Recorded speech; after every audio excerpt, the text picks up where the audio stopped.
welcome back to my channel. So happy birthday to me. This is the birthday suit today. Just super cute, easy. This is like the most chill birthday I had in a while. Last year I was in Cabo for my birthday. The year before that I was in Maui. Every year that's usually what Jared's gift is to me, is that we go away together. But this year we're just staying in because we're getting married next month, and we decided to just take it easy. Although Jared did surprise me last night with diamond earrings, and they are amazing. Also, I just got out of the shower, so my hair is like slicked back in some spots. Yeah. Anyway, today I am 29, and yesterday I kind of did like this whole recap of my 20s on Instagram, and so many of you guys liked it, and how when I was 23, I created a 5-year plan for myself of how to kind of get out of this rut that I was in, and I feel like a lot of early 20-year-olds get in that too. So we're gonna talk about that. Tomorrow's Thanksgiving, but maybe the next day we'll do a whole sit down, and that'll be later in the vlog. But today we're just gonna chill and have some birthday fun. Jared's already had some birthday fun with me last night. I'll insert the clips. Happy birthday! Oh, it's okay, booby, I know. I'm so embarrassed! As many of you know, he loves to scare me, and I guess my birthday is no exception.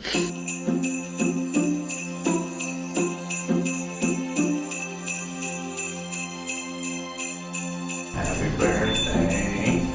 Thank you, baby. We're here. Wow. I just want to hang out here. Wow. How cute. The little stocking. That's the cute mug. I want this. Calls for a happy dance. People are looking and I'm embarrassed. I'm currently hiding in my room because Jared said that I can't come out, so we shall see what he's doing out there. Oh my god! Oh! 29! You're so cute. Gotta blow him out for a wish. I want to wear the crown. That's so cute. To be a really good wish this year. Magic happen. No, don't ruin this.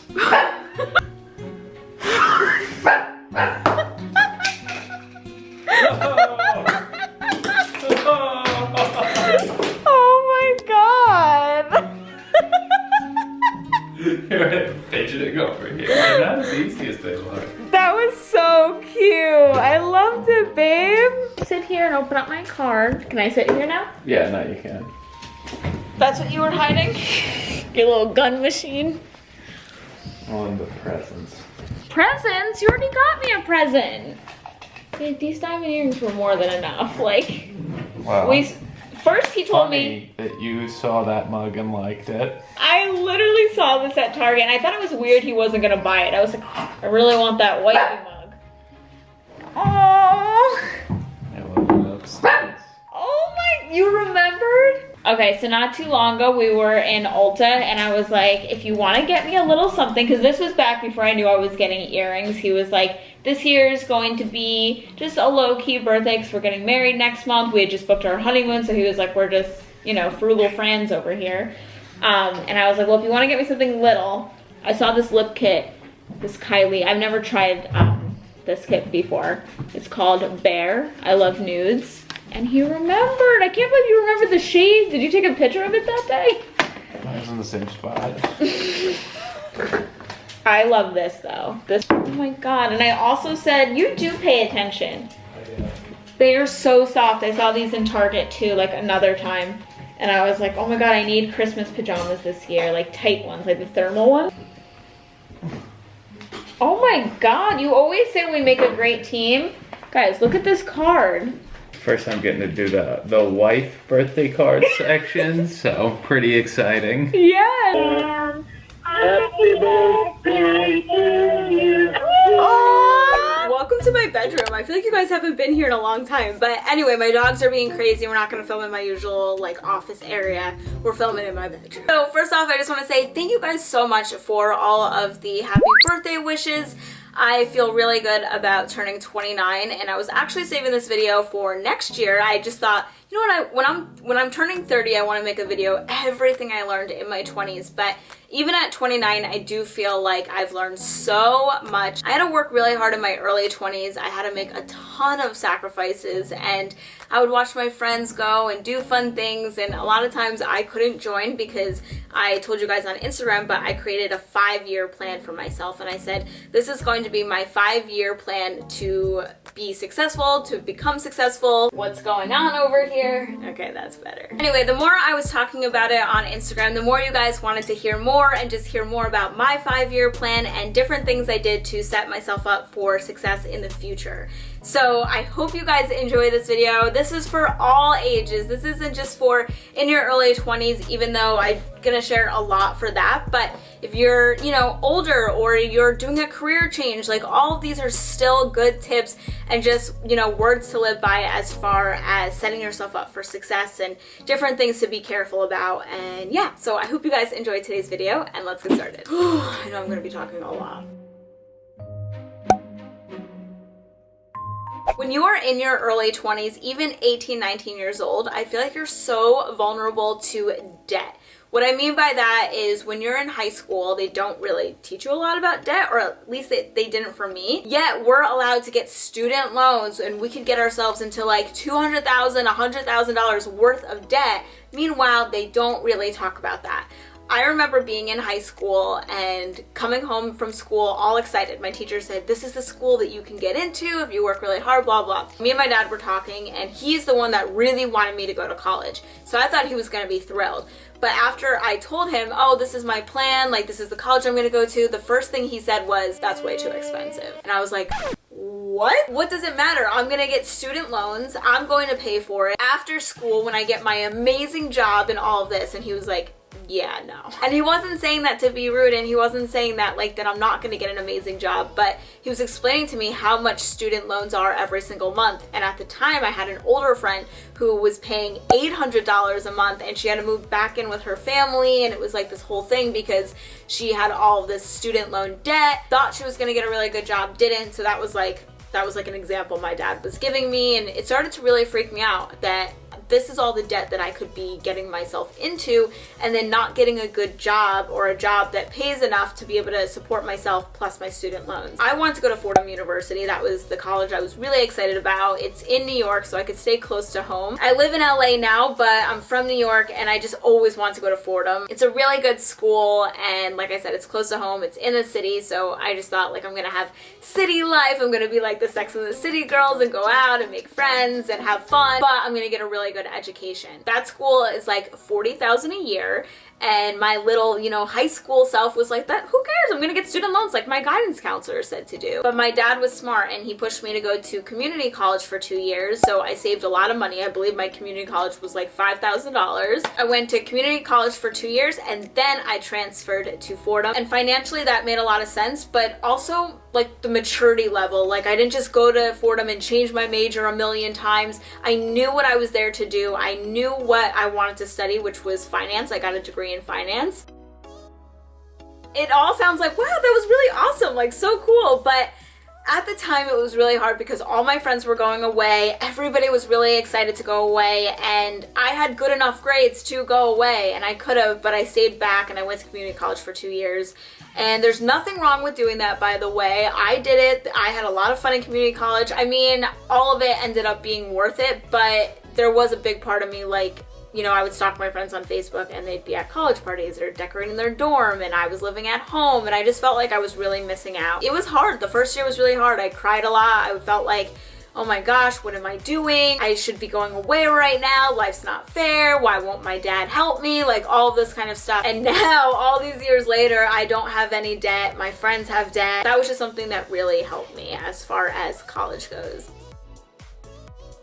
Okay, so let's say you're out of college now and you're like, okay, give me some tips for early 20s.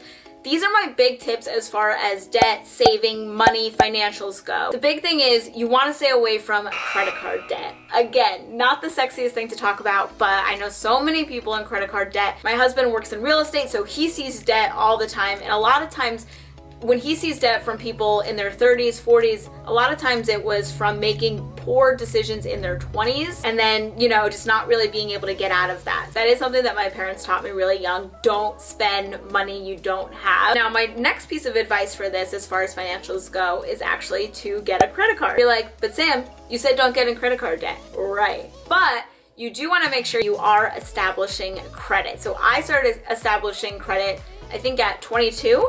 And it's really important because say you want to eventually buy a house, you have to have credit. And no credit is not good credit. No credit is literally just you don't have credit, and a bank is not going to give you money.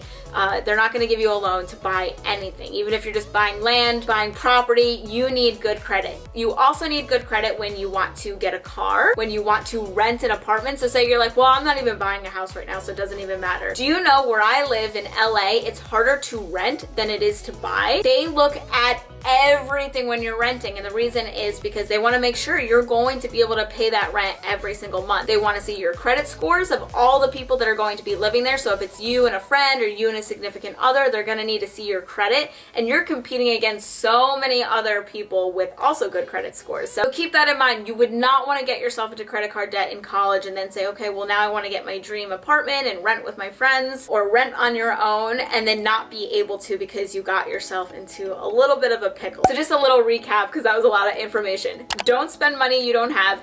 Do get a credit card. Pay what you put on your credit card every single month in full. So every time that bill comes in the mail, say you spent $100, pay off $100. And that's how you're going to establish credit and really build your score. Don't think it's going to happen overnight. Truly believe that. Hold those words close to your heart and just know, okay, whatever it is that I want, we all have different goals. But what you have to understand is it's not going to happen overnight.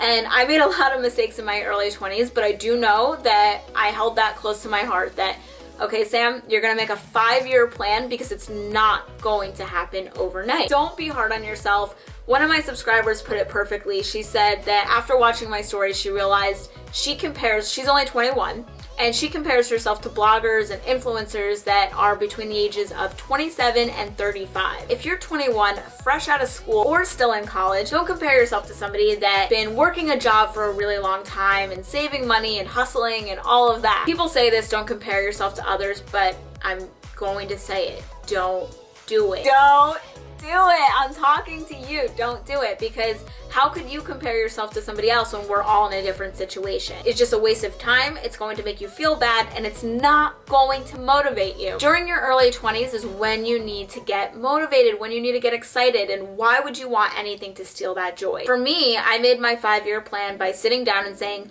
what is it that I want? Some of the things didn't really make sense, but I just put it on my list, and those things were, I don't want to be in a job I don't like. Okay, well, what does that mean? And it took a long time to make my 5-year plan, but there were a few things that I put on there that I still believe to this day. The first was I wasn't going to spend my money on materialistic, bougie items like designer bags. I would have friends that we were all in the same internship. They would be getting like cool vintage Chanel bags, you know, still living with their parents. That is not the way to do it, guys. Just wait till you can buy it and feel good, and even see if you even would want it later in life. I didn't even shop at Whole Foods until I was 27. When we moved to Santa Monica, that's when I really started shopping at Whole Foods. What I'm getting at is kind of what I said earlier. I wasn't spending money that I didn't have. Don't feel like you need to impress people. This is your time when you're hustling. Have tunnel vision to what it is you want, and anything that doesn't align will literally bounce off your tunnel vision. I'm picturing it like you're in like this car, and anything that's not part of that goal is going to easily bounce off. So for me, I would say, okay, I want to save this much amount every month. That was also on my 5-year plan, and every year as I made more money or as I had more opportunities, I could save more money, but I kind of made it like, this is the bare minimum, this is what I want to be saving every single month. So things like that were in my 5-year plan. Not going out and drinking with friends. I want to save money. I'm not buying $12 cocktails. The club's expensive. So after this video, sit down and create your 5-year plan. What is it that you want? What kind of job do you want? Where do you see yourself? How much money do you want to have in your bank account by 5 years? And when you start to actually write things down like that, you'll see what makes sense and what doesn't. Yes, you might have to say no to a lot of things. Like I'd say no to a lot of things with my friends, but I was saying yes to something else. I was saying yes to my plan, and that felt really good. You are not just making a list. You are not just creating a plan, but you are creating a roadmap. You are creating a destination. You know where you are going. I hope you guys enjoyed today's video. Let me know any questions you have down below and we can start a conversation. I'd love to know what are some of your big tips. I love you all and have a fabulous day. Bye.